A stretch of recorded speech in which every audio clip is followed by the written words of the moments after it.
we've got this unique moment where there's this pervasive fear of people's opinions. I think the deficit, it's not a deficit mindset. It's the brain is winning. The brain's dictum is so strong that it's saying scan and find the threat. Oh, the threat is what this person thinks of me. Did they just roll their eyes? Did they just give me a blank stare? Did they laugh? Did they say, come over here? What are they doing relative to my status, relative to my position in the group? Because if I'm on the fringe, that could get real dangerous. And so we find the problem is not a deficit mindset. It's a brain that is overriding the hardware, if you will, is overriding the mind, the software.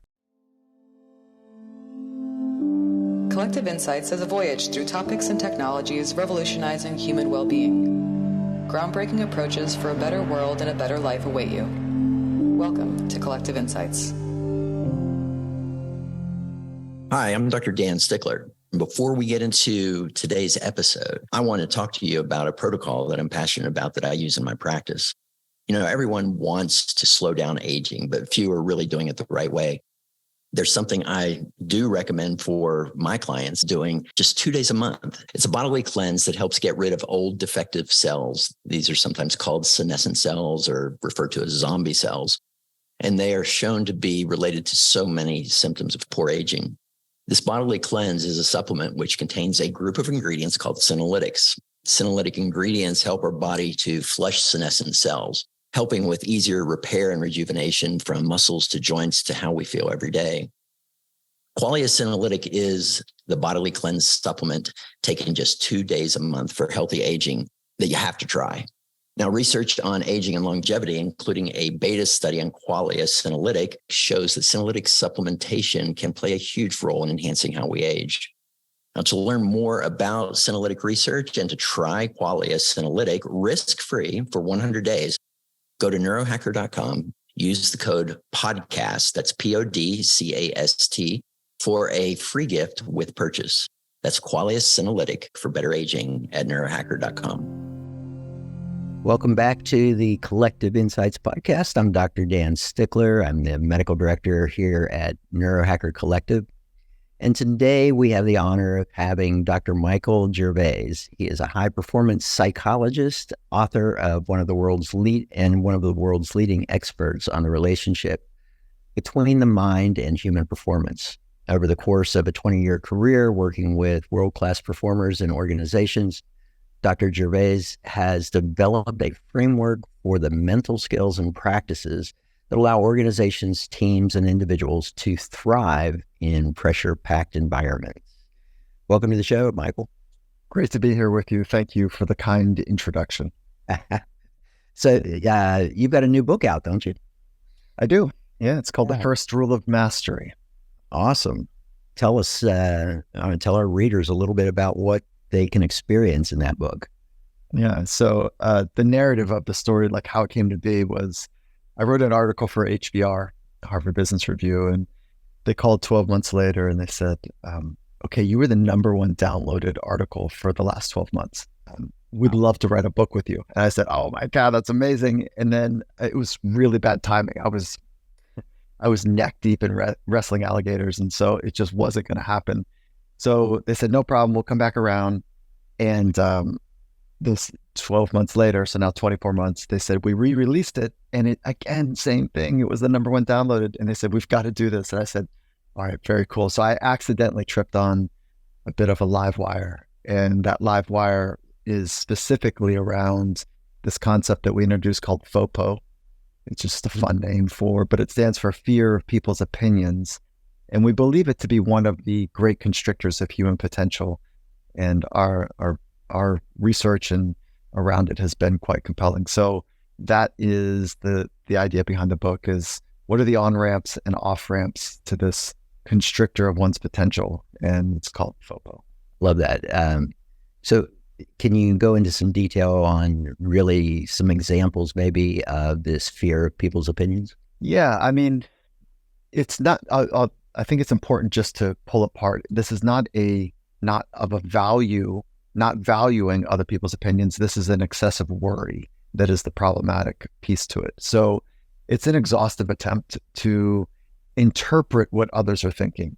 um, in an effort to avoid negative evaluation, to try to gain favor from the other person. So it's not so much that the negative opinion is so problematic, it's the fear of that opinion that compels us to play it safe, to play it small, to avoid failure rather than going for it. And, we attempt to preempt that negative opinion by presenting a certain way, by showing up in a perfect way, by interpreting clues in our environment and trying to be great investigators of what might they be thinking, what opinion could they be forming. And so we're these little mini investigators trying to sort it out. And, we're reading body language and micro expressions and trying to understand what they said and what they meant by what they said. And we're trying to understand what silence means and actions and non-actions, the whole thing. And if it's run through this filter that I'm not sure I'm good enough and I'm not sure if I matter enough, and so I need to outsource that knowing to you, that what ends up taking place is that we begin to fear other people's opinions. And in a world where, quote unquote, we're having a human energy crisis where people are exhausted and they're more fatigued than they've ever been, higher stress levels, at least at our lifetimes. The dark ages were pretty dark. So let's kind of just pull that out of the equation for now. But like, people are feeling highly charged in their lives. This is one of the very expensive mechanisms that's running below the surface. And so FOPO is something that I think we all can recognize. And certainly some of us are struggling with it. Some are suffering from it. And very few people have squared up with it to do something effective while they're young. Some people, it's not until they get old that they go, oh, honey, it's other people's opinions. Who cares? But by then you've missed some really important windows in your life. So just trying to get there a little earlier, find a little bit more freedom. And that's essentially how the concept of FOPO, we understand it. And so I'm happy to keep going further on it. But well, I'm glad you clarified that because, I've read this stuff with Nassim Taleb, who talks about how that feedback, the constant assessment of your performance is really important for developing mastery. Whether it's a coach or like when I was a surgeon, we got instant feedback essentially. So we would do a surgery and then we would see what that result was and see certain things that we did. So this is just more of that fear rather than actual getting the feedback. Yeah, that's right. So feedback is different than an opinion when you're coming from a deficit, when you're worrying about, am I okay in the eyes of others? So high performance feedback is one of the great devices and mechanisms inside of cultures that are really pushing edges and trying to figure out how to unlock the potential that lives dormant in so many of us. So high performance feedback is both a skill and an art.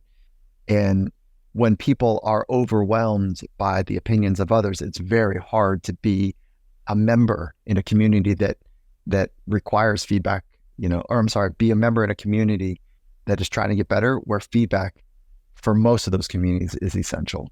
And so there is feedback for athletes to just take it one step further, that we need to listen to ourselves. That tuning fork of our body and our emotions is fundamentally important. And there are blind spots and things we can't quite understand easily from that, our own internal mechanism. So that's why having video and or, high performing coaches are essential in many cases. Now, can those opinions be positive as well as negative opinions and have that kind of an impact? Yeah. So, it's different for the person receiving them. And so, okay, so if I'm an athlete and you're the coach and we have a relationship that, hey, I'm going to give you feedback and I'm going to do it in real time. I'm going to do it within an hour. I'm going to do it within 8 hours. And if I'm really off my game, I'll do it within 24 hours, but that'll be the last resort. After that, the feedback is it loses its potency. But if you and I are in that relationship and then I know that your feedback matters to me, I'm looking for it. If I want to be my best, if I want to get up on the edge of my capabilities, I'm inviting it, I want it. And then it's up to you and I to figure out the right art and the approach for feedback. Sometimes it needs to be private, sometimes it needs to be public, sometimes it needs to be A, B, and C. And each relationship and each person has a preference for that type of feedback loop to take place. So that's different than this general feeling like, man, I don't know if I matter.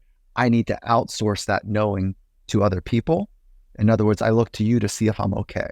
That's very different than I'm looking to you and we've agreed on this relationship to make sure that my toes are pointed in just the right way or the angle of my body is just right to be able to meet that, whatever condition. So it is fundamentally different in that approach. So is this something that you tend to see in people with issues of low esteem, or does it happen across the board? Yeah, esteem is I'm glad you bring that up because we used to think that esteem was like a panacea for all things for people. But now we understand that esteem is actually part of the way we feel we fit in social settings. Oddly enough, it's not like solely determined by the way I speak to myself. So one's esteem is relational, and people's opinions and the way they respond to you, either a rejection or acceptance, is an important part of that esteem mechanism. So this is not just for people with low self-esteem. This is, after 20 plus years working with world's best across multiple disciplines, this is pervasive for them too. This is an excessive worry about, am I okay? And that's not just for people with low self-esteem. It's pretty pervasive across skill sets. What this is bringing up for me is, I see these people who start some kind of a movement or they're leaders in a small group of people, and then that tends to grow, and they change in that regard because they have all of these people that are like basically devoting to this person, this guru or whoever it is, and they tend to kind of lose the whole. They become that egoic, above everything entity. Does this play into that at all, or is this something totally separate? Yeah, I think I did not go after this in the book, the relationship between narcissism and FOPO. So let's see if we can play with this a little bit. If narcissists, like a true NPDs are rare, right? But narcissistic tendencies and, I don't know, like the characteristics of it, but not the full-blown disorder, are rampant. They're pretty prevalent in modern society, certainly in high-performing cultures. Like you have to have some sort of irrational, unreasonable belief that you're the one in 8 billion people to be able to do this thing at the highest level. So there's some sort of bombastic thing that is socially approved and praised in those environments. But when it becomes toxic, it's problematic. So that's not narcissistic personality disorder, right? That's just the narcissist way of engaging in high-performing environments. What you're talking about is the person that is onto something organic, and then there's a lot of eyeballs that are watching what they're doing and have found interest in it, that person now either contorts or changes their psychology based on their social setting.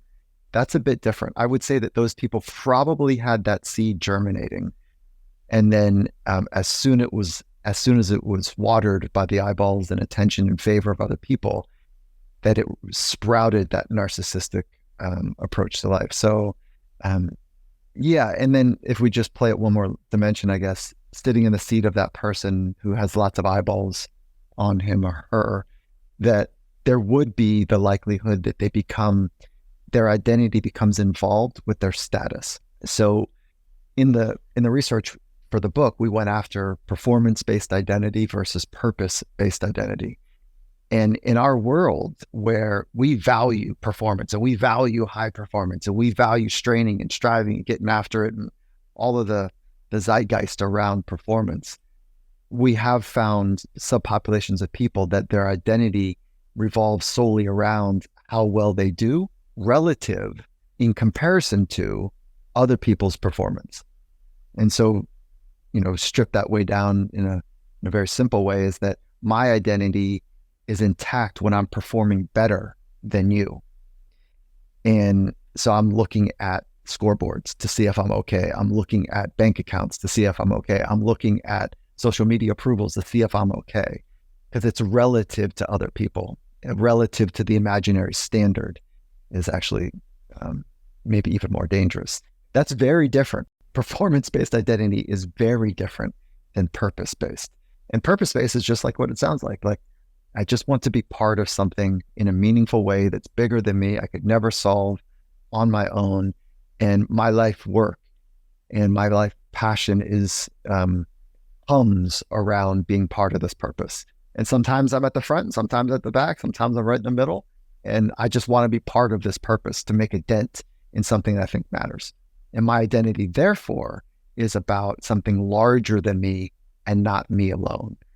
So likely that person, to go back full circle to your analogy or your description, if that person falls into a performance-based identity, watch out. If they stay true to a purpose-driven identity, and they'll probably be able to weather the toxicity of or the drug of people at scale favoring them. And so that would be one of the clear anchors. Or as I talked about earlier, an off-ramp to the FOPO condition. So you work with a lot of celebrities and professional athletes. What percentage of those would you say are purpose-driven versus performance-driven? I don't know the research there. So this is me kind of licking my finger and putting it up in the air. And this is intuitive rather than and experiential rather than research-based. But I think most people find at some stage toward the end of their career, they realize that the performance-based identity isn't what it was cracked up to be. And if they can be start at that point before they retire, they've got a chance in retirement. And so, unfortunately, as I say that, we know from some NFL studies and NBA studies that somewhere between 87% and 90+% of professionals in those two leagues that retire are broke, divorced, a bit of a disaster on the other side of their professional career. And that's likely because their identity was so wrapped up in their performance that when you pull that performance, the rug from underneath of them, they're in free fall and they don't really know who they are because they've been practicing knowing who they are based on their performance. So most people start to get a hint of it towards the end of their career. But unfortunately, if the number is in the 90% of folks that retire are a bit of a mess post, then that does not point well to the balance between performance and purpose-based identity in professional ranks. Do you have a good example of a professional athlete that you would say kind of epitomizes the purpose-based? Yeah, absolutely. One of them that just comes to mind, I haven't been asked that question, so it's fun. Thank you, is Carrie Walsh-Jennings. She was one of the best in the world in volleyball to ever play the game, the most winningest female athlete in volleyball ever. And the first 3 games that she went to, she quote unquote sacrificed it all. She's given me permission to talk about this part of her journey. And she was the best. It was great. The gap between her and the next level was noted, like there's a gap there. And she had a phenomenal partner, Misty May, which the two of them together were like dynamos. And then she realized that the relationships that she had with her loved ones and her family were being compromised. So she went at the next Olympic Games on a parallel path. So it was two goals: be her very best with her partner and to be deeply connected with her loved ones. That was not done up until that point. And she did it. So it is full on a success story. And that is more of a purpose-based than performance in that respect. And so, and we could expound on a couple others if you give me a little bit of time, but that was one that sticks out for me. That's great. Is this like what you would consider a deficiency mindset that people have when they're in this FOPO? FOPO, yeah. No, I don't think it's a deficiency mindset. I think that it is our brain, million years old that it is, millions of years old, was designed for survival. And part of that mechanism is to scan the world and find danger. And it's certainly, as evolutionary psychology goes, which is hard to find grounded proof for what I'm about to say, but it holds up in many of our circles, is that if we were rejected by our tribe, survival was a question mark. It's really difficult to hunt, gather, forage, build safety. Like, it's just a bit too much to do on your own, or if you got kicked out with your spouse and your cousin, like, it's still too much. So making sure that you're part of the pack, making sure that you're being accepted. And when you do risk rejection, it's for a good reason. So it's thoughtful, not sloppy. And so that mechanism is in our brain still today, but we don't have that same need for being part of the pack for survival in modern times. So we've got an ancient brain trying to solve a modern dilemma. And then we've flamed social media and performance-based identities. And I think we've got this unique moment where there's this pervasive fear of people's opinions. I think the deficit, it's not a deficit mindset. It's the brain is winning. The brain's dictum is so strong that it's saying scan and find the threat. Oh shit, the threat is what this person thinks of me. Did they just roll their eyes? Did they just give me a blank stare? Did they laugh? Did they say, come over here? What are they doing relative to my status, relative to my position in the group? Because if I'm on the fringe, that could get real dangerous. And so we find the problem is not a deficit mindset. It's a brain that is overriding the hardware, if you will, is overriding the mind, the software.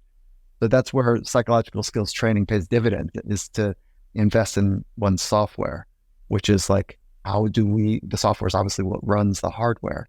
And so that's where the intersection for biology and neuroscience and psychology interface with me, is that there's a real opportunity to increase awareness, upgrade that program, down regulate a bit of the brain's primal dictum to figure out if I need to fit in or not.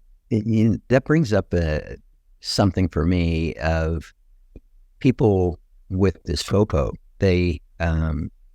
Does it matter if it's from within group versus from outside groups to them? That's a really good question. People with FOPO are generally outsourcing their sense of being okay to other people. So it shows up in both, but the in-group, out-group, if the out-group is othered and it's the other team and it's like, F them, who cares, forget about them, I'm better anyways, we're better than you, then their opinion becomes marginalized. And what they have to say becomes contentious, as opposed to a source of like, am I okay in your eyes? So it's more in-group when it comes from that tone. But if you don't feel connected to an in-group, it's everybody. Everybody is the potential threat. And I think we all need to make a fundamental decision in our life.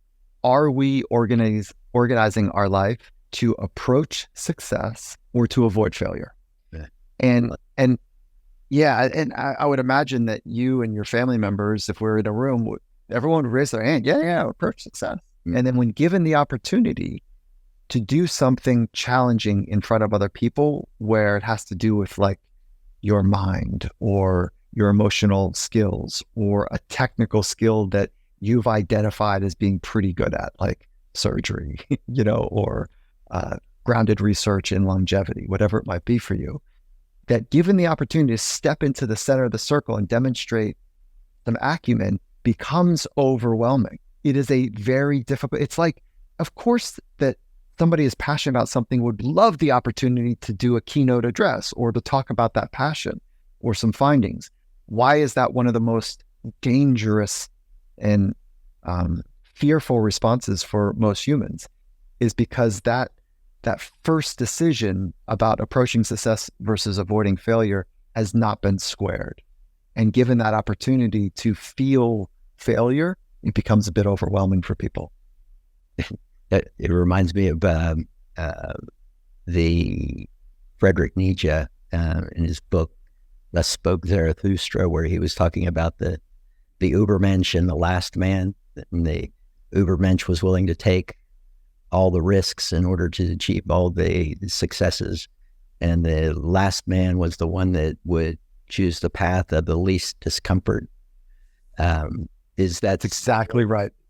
That is, that's the consequence of going for it. That's the consequence of getting up on your edge. It's messy. Capabilities are not clean and ironed out, literally on the edge. And so we need them. We need Magellan to see if the world is flat around. He didn't come back alive. He died. And so, we need those great intrepid explorers of modern time, both on the emotional frontier, the physical frontier, to remind us of what we're capable of, but to also show that, the risks are real when you really go for it in life. And for most of us, we don't go on those physical edges. We go to the emotional edges. And unfortunately, I think most of us don't get to the edge enough to know what we're truly capable of. And I think it's true that most people I know that they have more to give. They have more to go, more to grow, and they just feel trapped, a bit like locked up, and they can't quite get free in the environments that they would like to be free in. And that could be a cocktail party. That could be a boardroom setting. It could be an intimacy with a loved one, or it could be a sport or, a performance like surgery or something. So I think most of us know we have more to give and to go. And FOPO is not the only one. There's a whole set of psychological practices, but I think FOPO is, it's at ground zero in some respects. You started to go into what's actually happening in the brain. And I like how you framed it as the neuroscience and the psychology, because there's been a lot of stuff lately coming out about how psychiatry needs to step away from the medical model of the way things are run. And I think there's valid points in that, but can you kind of go into some detail about what's actually occurring from a psychology and neuroscience standpoint when people are experiencing this? All right. So, and I agree with your position about psychology re-examining its approach from what was handed, the tradition that was handed, which is the medical model. And that's what, so just for an aside, when I first got out of college, I was like, what am I going to do now? I liked psychology. I did it undergraduate, but I wasn't sure exactly what the next step was. And so I said, well, I got to keep going to give, to see if there's something there. So I went to graduate school for 2 semesters, traditional psychology, and I dropped out. I was like, I didn't have the patience. I didn't have the makeup to study the deep pain of the human experience. I wasn't ready for that. So I found sports psychology through the sports science route. And then it was too mechanical. It was literally the biomechanics and physiology of performance with a little bit of a bend on mental skills practices and how you can grow those just like you could grow strength or agility or quickness or speed. But it wasn't enough. So I went back to traditional psychology to get my PhD in that with a specialization in sport. And what they did, which is now I think emblematic of where I hope the field is moving towards, is that subdiscipline is the study of excellence. It's the study of thriving. It's the study of what human buoyancy, like what we're capable of. And we need both, but not like a 90-10 approach to the science of psychology. So that's just some framing, for my appreciation of your setup there. But if we drop down into what's actually happening, is that there's if we are in a human energy crisis, one of the reasons we're in that global crisis is because we haven't done a terrible job of teaching psychological skills to people.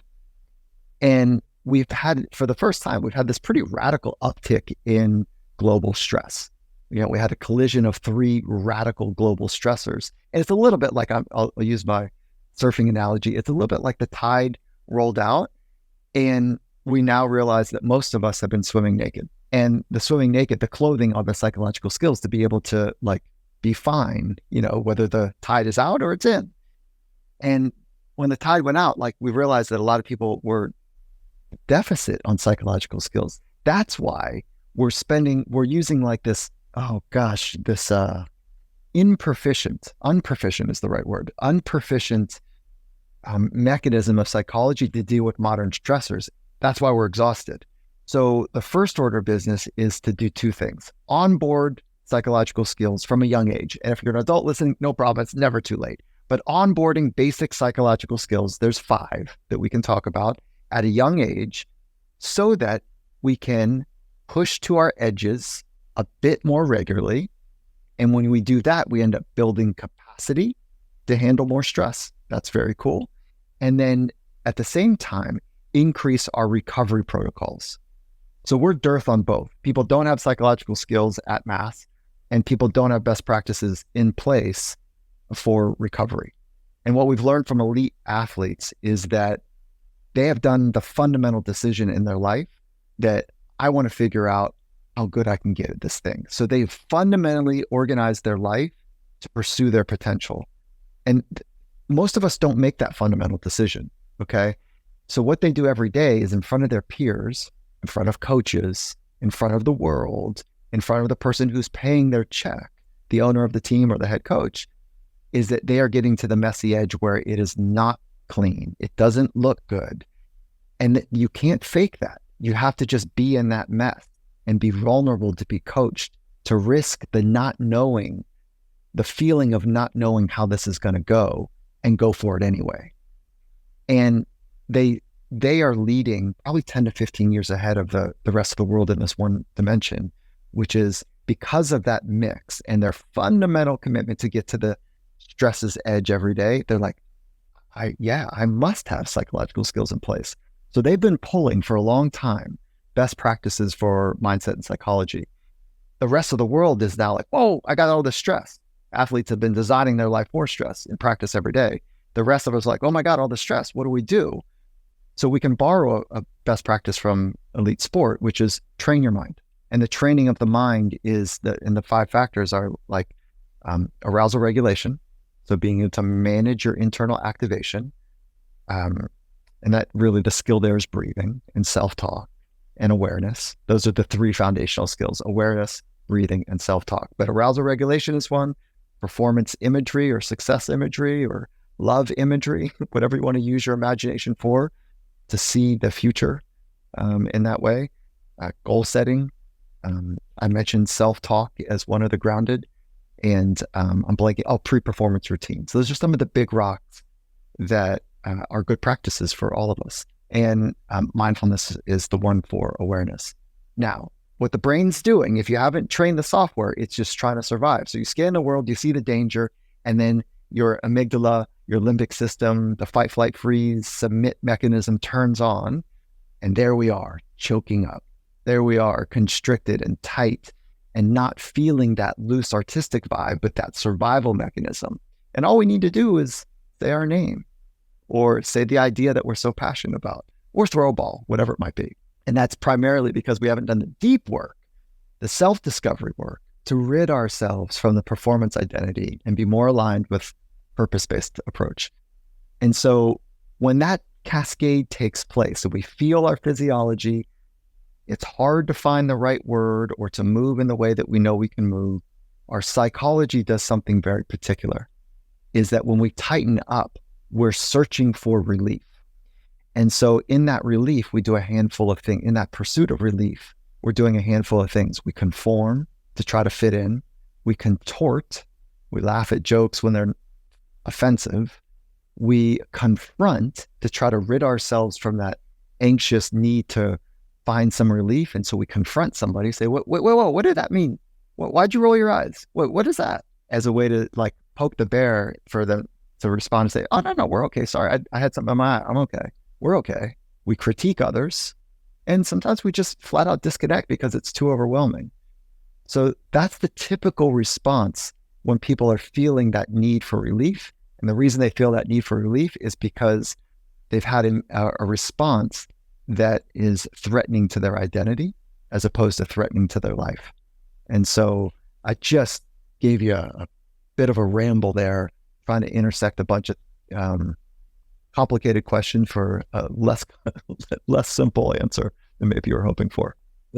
Yeah, one of the things that I'd like to ask is, when you say tightening up, I mean, is this like a sympathetic response? Yes.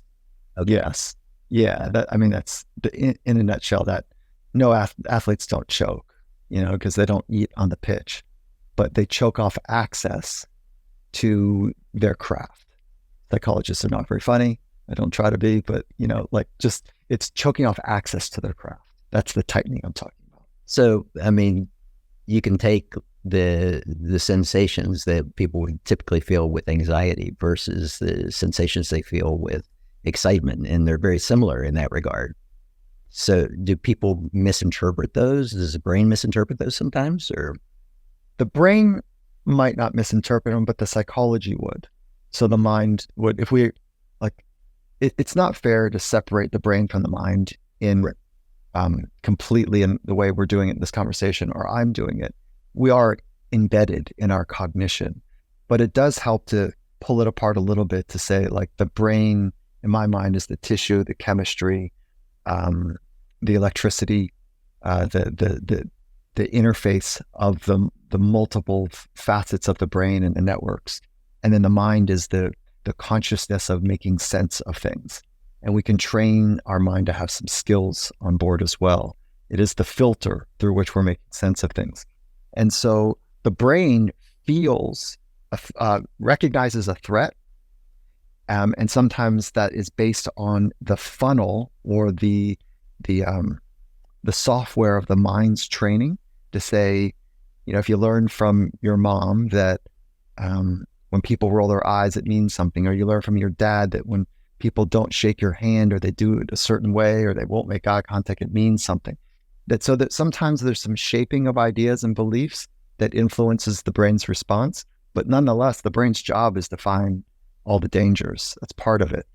And so whether it's biological based, like rats or heights or snakes or something like that, or it's psychologically infused, which is something that we've learned. When we have that autonomic response of fight, flight, freeze, submit mechanism, it's really hard to think clearly and creatively. It's hard to move eloquently. And so that's why athletes practice getting to that fight, flight, freeze mechanism. And what they tend to do is they say, I'm here, I love this. An unlock is about to happen, to your interpretation question, as opposed to, oh God, I hate this again. They don't last long enough to become great. If they do, they just are a bit masochistic. And the interpretation of butterflies, that's not taught well. And so that's where one of those skills of arousal regulation, managing your internal activation is so paramount. Is when I feel butterflies, I know that my body's turning on. I know that my body is activating to get ready to do something important. Now, what I need to do is decide is this the right amount of activation, and is this the right time? So if I'm eating breakfast and I've got a thing to do at 3:00 in the afternoon, and it's important, and my mind is like thinking about it, and I've created some sort of lifelike image that my body goes, shit, I can't tell if you're in it or not. Let's get going, turn it on. And I'm just eating breakfast. It's too early. So then I need to use some psychological skills and practices to bring it down, to down regulate, if you will. And if it's 2:40, 2:00, let's say, and I'm performing something at 3:00 and I kick up a little bit, I'm like, good. I'm glad I'm getting ready. I feel that stuff in my stomach. Just a little too much. I don't need to do as much work to bring it down to a baseline. I just need to find a little bit more of a sweet spot. And so, those are two maybe ideas around regulation: is how much and at what time do I like these feelings of being quote unquote on. How about the breath? I mean, what kind of practices do you really get them doing to kind of get into that ideal state? So there's lots of breathing practices. And if we're in the throes of, let's call it, my activation is turned on, I'm 30 minutes before I'm about to go do something, and I have too much, too much of a heart rate or breathing, or I'm starting to sweat or whatever it might be, that breathing is very prescriptive, which is different than maybe what we do earlier in our training cycle. But that breathing is, you want your exhale to be twice the length of your inhale. So if you're in for 4, it's out for 8. If you're in for 5, the exhale is 10. And so you're just working to slow your exhales down.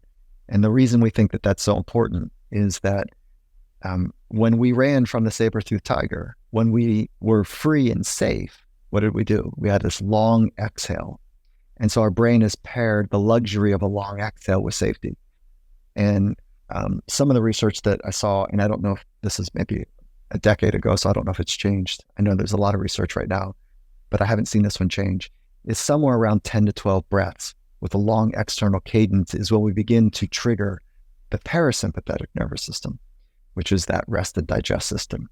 So somewhere in that neighborhood, I experientially feel that I can start to feel a little bit more calm after 10 to 12 long exhales. It's interesting. We do a lot of breath science with our clients, and we measure all of those parameters during stressful events. We'll look at their skin conductance, skin temperature, respirations in the chest and belly, muscle tension, and expired CO2. And interestingly, the expired CO2 has been a huge piece for people, because they'll be hypocapnic, meaning they're blowing off too much CO2, and it causes a vasoconstriction of the blood flow to the brain, and it further exacerbates. So they're constantly on this verge of anxiety, and then one little stressor and it pushes them right over into an anxiety attack or something. Do you have any comments on the CO2 regulation or any of the other kind of physiological parameters we're looking at? Yeah, awesome that you're doing such a deep analysis while under stress. And one of the breathing protocols that I've found to be important for this exchange of gas is, and I learned this from Brian McKenzie. And so it was, so it's not box breathing, but it is, if it's a 6-second inhale, it's a 6-second hold and a 12-second exhale and a 6-second hold. So in for 6 or 7 or 8, whatever. So if it's an 8-second inhale, it'd be a 16-second exhale. So 8, 16, 8, let's say. And when I do that work, and when athletes that I spend time with do that work, we become more proficient. We become better at that exchange of dioxide and oxygen. So I wonder if that shows up for you and your community, if you think about that as a training protocol. And one more piece to maybe play with is nose breathing versus mouth breathing. There's something to be said about holding it together as long as you can in training using nasal breathing. And again, I learned that from Brian McKenzie and his grounded work there. So, and sounds like you've spent a lot of time here. I'm wondering if those square with your findings. Yeah, I mean, we'll take them through different practices of breathing. A lot of the times we'll see that they're using too much of the chest for the breath and not much of the diaphragm. Right. But what's nice about it is it gives instant feedback and of what's changing, but then they can feel the change in their physiology when they start to drop into a normal apnea. Yeah, almost instantly. Like you're like, oh, that's different. Oh, that's different. Yeah. And then there's something about periphery vasoconstriction that's different between anxiety or high stress and joy, happiness, love. And so you still get that heart pound, but there's a vasoconstriction that's different, I think, on the periphery. And I don't know how to teach or train that. I don't know how to manipulate conditions internally or externally to find favor in that. Have you found any success? Well, manipulate? Yeah, what we'll do is if they're vasoconstricting during a stressor, we'll see the skin conductance go down, the skin temperature will go down. And then we do a lot of visualization with them, imagining putting their hands in a heated box or something like that. And they gradually, it's just biofeedback training where they start to learn what they can do to kind of bring the vasoconstriction back to normal flow. Okay. And are you finding that is impacting performance or the perception of the experience? It's the perception of the experience primarily. Yeah. Yeah. Because I recognize for me personally, again, an N of one, is that two things. I grew up surfing, relatively cold water in Southern California. It's not terribly cold, but relatively cold. And unfortunately, when we were in high school, it was like a badge of honor if you couldn't start your car with your keys because you couldn't hold, you're so cold, your periphery and your hand was so contorted that you couldn't start your car. And so I've fried. We all have that group of friends. Like we've all fried our periphery, fingertips and toes, and skiing is brutal as an older person now. And so, so as soon as my activation turns on, I get very cold, and I'm not quote unquote nervous or over activated, over aroused, but it's the weak link. And so if that's the case, I wonder if I were to do some imagination like a neurobiofeedback experience on heating my hands, if it's not actually affecting performance, then it's like, oh, that's who you are, Mike. No, forget about it. I'm wondering if you would say it would not be worth the juice would not be worth the squeeze there. Well, it depends. I mean, I think it can get to a point where where it does affect performance. We don't have we're doing this in a clinical setting, so we're taking them through these stressors that are not necessarily like their everyday stressor or their sport-specific stressor in order to, so it's hard for us to say for sure how much of an impact it's having on performance, but it's definitely the perception piece of it. And that's cool. Okay. I would imagine the perception might impact that performance. Yeah, that's where I was getting at, is that perception certainly would. And if you're a surgeon or you're doing something with small motor dexterity, like it probably is going to impact it for sure. But if you can work at the cognition level and be like, who cares? Like my job is to speak. Who cares how cold my hands are? Forget about it. Yeah. Okay. That's, I appreciate that. Yeah, that's interesting. I hadn't really thought of it in those terms, but I love that. Yeah. We'll have to do some research on that one. Yeah, good. If you need a surfer who's like fried his neuropathy, let me know. Well, we don't have to worry about it in Texas. We're 100 every day. Exactly. So I want to honor your time here, but I'd love to have a couple tips that people can do if they find themselves having this FOPO. Where do we start? What are some easy things that we can get going on now? Okay. I love that. I think the first order of business is to recognize, you're in good company. It's really common for so many of us, even Beethoven. We talk about Beethoven in the book, that Beethoven, of all people, one of the greatest ever at FOPO. And so, it reminds me a little bit of, for me, I felt like I was kind of alone in this experience. As a young person, I remember being way overly tuned to the opinions of others, and I just kept it quiet. And I didn't realize until I was in safe environments with world's best or pursuing to be world's best that they didn't have a word for it, but they're like, I don't know, the stress, I'm telling you. Well, what's the stress? Well, I don't know. It's just like looking bad and like just putting it all out there and feeling like I've blown in it.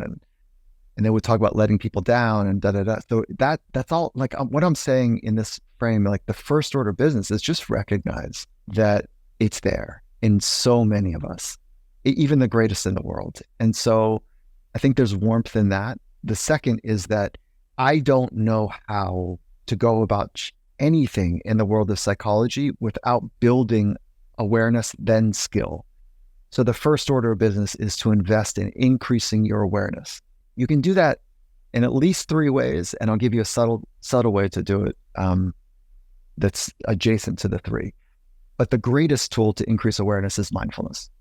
The science and the research are compelling. It's been around 2,600 years. Every world religion has some sort of function of contemplative prayer or contemplative mindfulness or meditation. So this is a practice that I think we're reminded of the importance of it, but it's not yet part of the rhythm of our business. It's not the rhythm of our family, where we just try to find our alone time and do it on the extra time, which is not sustainable. So I would embrace this idea of recommitting or staying the path of mindfulness, because that helps us increase our awareness of our thoughts, awareness of our emotions, our awareness of what's happening around us. And with awareness, we're now swimming upstream rather than downstream in the rapids, where it's like, listen, I'm aware that I'm a mess. And so upstream, it's like I'm aware of the thoughts that are leading to me to be in the current, or leading me to be, in a fun slipstream. So I think that part of a practice is really important. And I would go after identity, and I would take some time to see if you could illuminate. I'm not suggesting down-regulate your performance-based identity, because it got you somewhere. I don't think it's the path to get you where you want to go, but it's gotten you here. I'm not saying let go of that vine yet. I'm saying be very clear about the vine that is compelling and strong and big, which is your purpose. And the practice of that, this can feel overwhelming. Like, well, I know, geez, Mike, I don't know my purpose in life. Where do I start? Okay, you can start in a thin sliced way. You can think about your purpose today. You could think about purpose based on your role. Like, what is my purpose today is a good question to sort out in the morning. What is my purpose for this week? That's a good question to sort out on Monday or Sunday, whenever you start your days, your weeks. Then you could think about it in role, which is like, what is my purpose as a dad, as a mom, as a entrepreneur, as a partner? Like, what is my purpose there? So that's there's something there to it. And then as you're practicing purpose, you might level up to like, what is my life purpose? And you might want to start there. Like, what is my life purpose? Purpose has 3 components. It has to be bigger than you. That's a nice thing when you're talking about FOPO, is now you're part of something bigger, and it's not all eyes on you. You're a small contributor to this interconnected world that we're living in. So it's bigger than you. It has to matter to you. Nobody can give you purpose. You've got to decide, is this meaningful to me?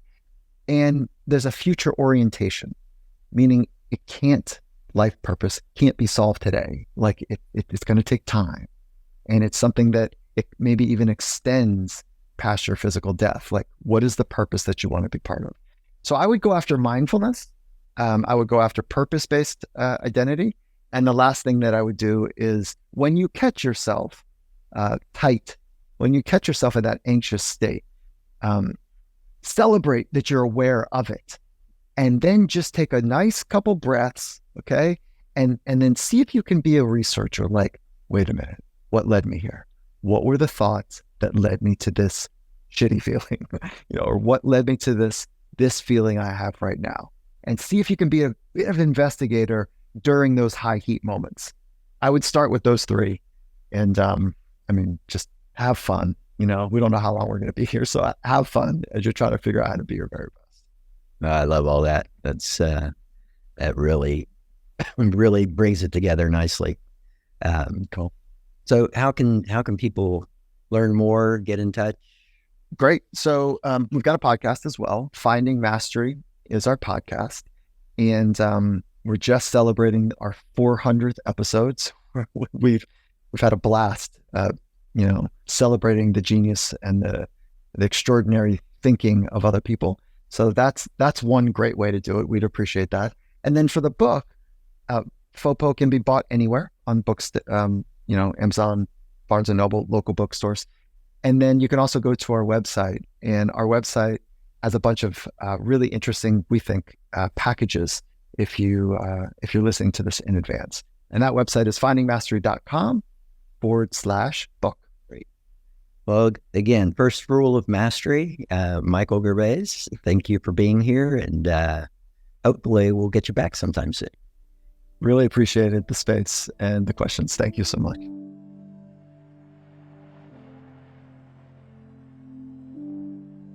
This podcast is for informational purposes only. The podcast is not intended as a substitute for professional medical advice, diagnosis, or treatment. You should not use the information on the podcast for diagnosing or treating a health problem or disease, or prescribing any medication or other treatment. Always seek the advice of your physician or other qualified health provider before taking any medication or nutritional, herbal, or homeopathic supplement, and with any questions you may have regarding a medical condition. Never disregard professional medical advice or delay in seeking it because of something you have heard on this or any other podcast. Reliance on the podcast is solely at your own risk. Information provided on the podcast does not create a doctor-patient relationship between you and any of the health professionals affiliated with our podcast. Information and statements regarding dietary supplements have not been evaluated by the Food and Drug Administration and are not intended to diagnose, treat, cure, or prevent any disease. Opinions of guests are their own, and this podcast does not endorse or accept responsibility for statements made by guests. This podcast does not make any representations or warranties about guest qualifications or credibility. Individuals on this podcast may have a direct or indirect financial interest in products or services referred to therein. If you think you have a medical problem, consult a licensed physician. This podcast is owned by Neurohacker Collective.